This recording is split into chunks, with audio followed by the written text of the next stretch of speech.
Je suis Claire Sanchez, j'ai 35 ans. Je suis formatrice en informatique pour mon entreprise C'est Plus Clair et traiteur-chef à domicile pour mon entreprise Pluche. Je suis donc une slasheuse. Alors, l'entrepreneuriat n'a jamais été une évidence chez moi. J'ai jamais rêvé de devenir entrepreneur. Et la vie a fait que, en traversant les doutes des grossesses, en vivant un burn-out, en ayant des déceptions professionnelles, les attentats parisiens aussi m'ont beaucoup affectée, et des décès dans ma famille, on se pose les bonnes questions à un moment donné et on se dit il faut faire bouger les lignes.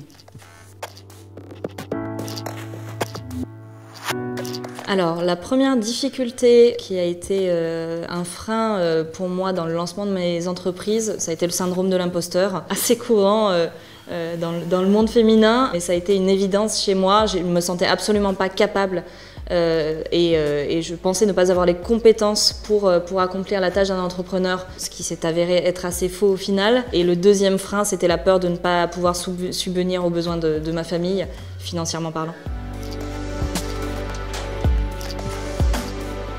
Alors, le message principal de mon livre, c'est que c'est pas parce qu'on est une femme, c'est pas parce qu'on est une mère et c'est pas parce qu'on n'a pas forcément les diplômes nécessaires pour être entrepreneur que l'on ne peut pas se lancer. Donc c'est vraiment de faire preuve d'audace et d'oser les choses.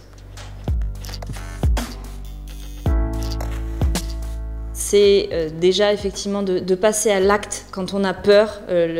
La seule solution en fait, c'est de se lancer. Le deuxième conseil que je leur donnerais, c'est de savoir s'entourer, parce que la solitude arrive assez rapidement quand on est nouvel entrepreneur, et qu'il faut avoir les bonnes personnes autour de soi pour se motiver, se conseiller et se réconforter. Le dernier conseil que je leur donnerais, c'est de gérer l'échec différemment de ce qu'on nous apprend à l'école.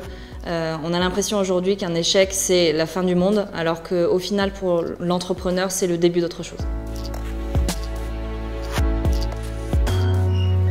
Pour être une bonne slasheuse, je dirais que la première des qualités, c'est d'être extrêmement organisée, parce que pour assumer toutes ces différentes casquettes, il faut avoir un planning de fer. La deuxième qualité, ça va être la résilience, être capable d'accepter les choses qui ne se passent pas bien et de savoir rebondir derrière. Et la troisième qualité, je dirais que c'est suivre son intuition, parce qu'on a tout en nous, on a toutes les réponses et au final, il suffit de s'écouter pour savoir les chemins qu'on a à suivre.